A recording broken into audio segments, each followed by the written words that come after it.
now tuned into SFTV Africa.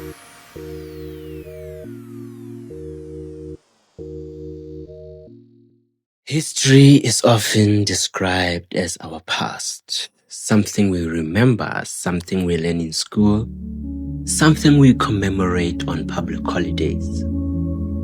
But in South Africa, history is much more than memory. History is politics. Not because politicians study history, but because politicians use history. Every election, every parliamentary debate, every policy discussion, history is never far away. Whether the conversation is about land reform, economic transformation, affirmative action, crime, education, or reconciliation, someone will eventually say, we cannot stand today without understand. We cannot stand today without understanding our past. And they're right. South Africa's past is impossible to separate from its present. You cannot explain land ownership without colonial dispossession. You cannot explain economic inequality without apartheid. You cannot explain why some communities enjoy better schools, better healthcare, and better infrastructure without understanding decades of racial segregation. Race matters. It provides context.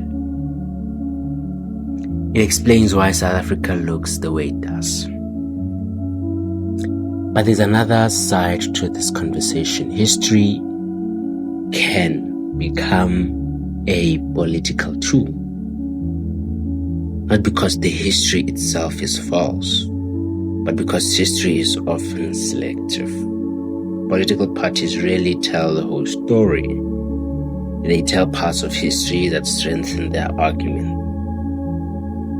The ANC frequently reminds South Africans that it led the liberation struggle against apartheid. That history is important because it recognizes the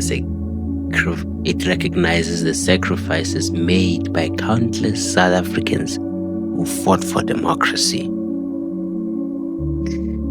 But liberation history alone cannot answer every question facing South Africa today.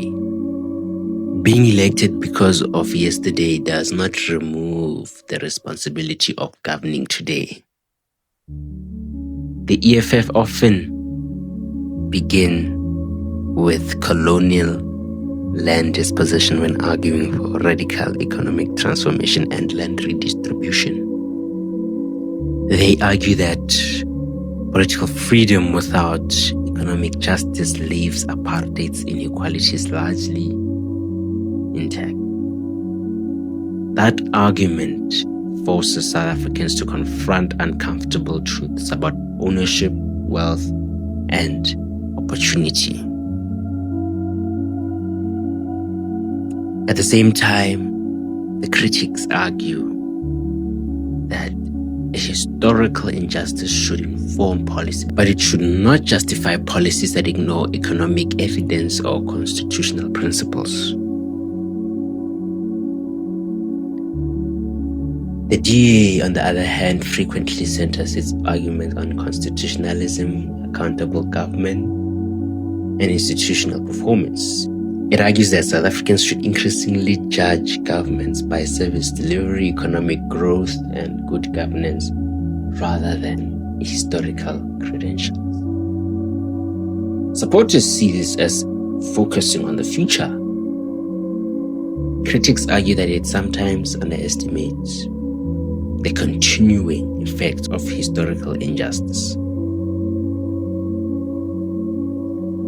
Three different political approaches, three different ways of using history. None of them exist outside politics. History has become part of political persuasion. that is not necessarily a problem. Politics should engage with history. The real problem begins when history replaces accountability. There's a growing tendency in South African politics to explain present failures almost entirely through past injustice. Certainly, apartheid left deep economic and social scars. No serious observer disputes that.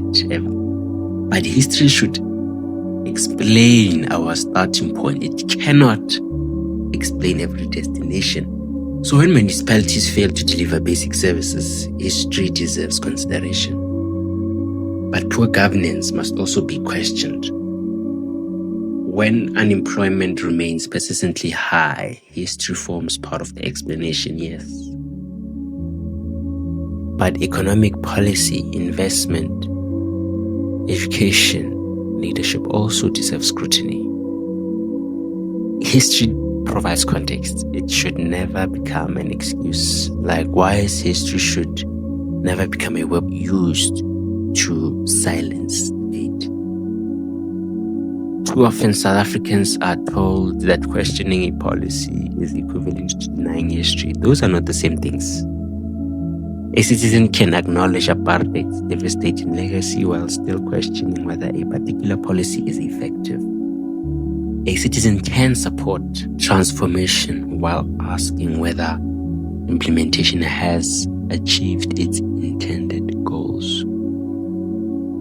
Democracy depends on those conversations.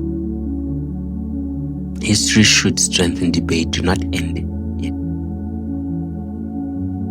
There's another concern. Young South Africans increasingly inherit political narratives before they inherit historical understanding. Many know the slogans. Far fewer know the evidence. Many know who to blame. Far fewer understand why institutions developed as they did. That creates a dangerous environment where history becomes something repeated rather than something explained. History is far more complicated than political speeches suggest. The liberation struggle was not one organization. Transformation is not one policy. Reconciliation is not one event. South Africa's story is made up of millions of experiences. Some inspiring, some painful, some still unfinished. That complexity deserves honesty, not simplification. If history is to remain useful in democracy, hear me now, it must belong to historians, educators, researchers, and ordinary citizens, not only politicians. Because history is strongest when it helps us understand. It weakens when it is only used to win elections.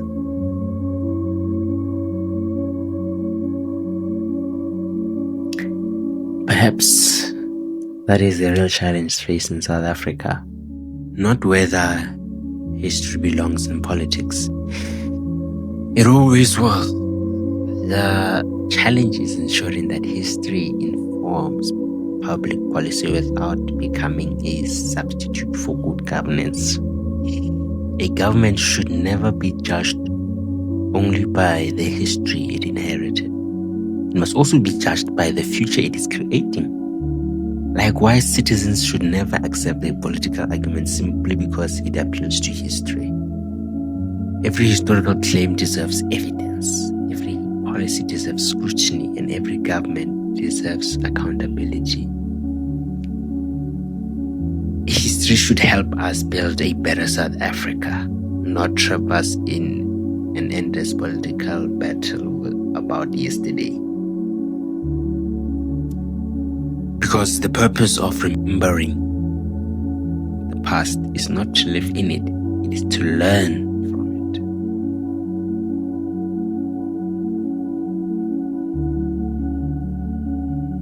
I'm Kananelo Seemahale.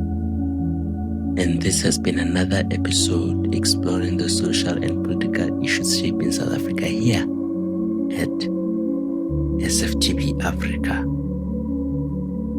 South Africa's history is too important to become a political slogan. It should challenge us, inform us, and remind us where we've come from. But it should also inspire us to ask whether today's decisions are building the future our history demands.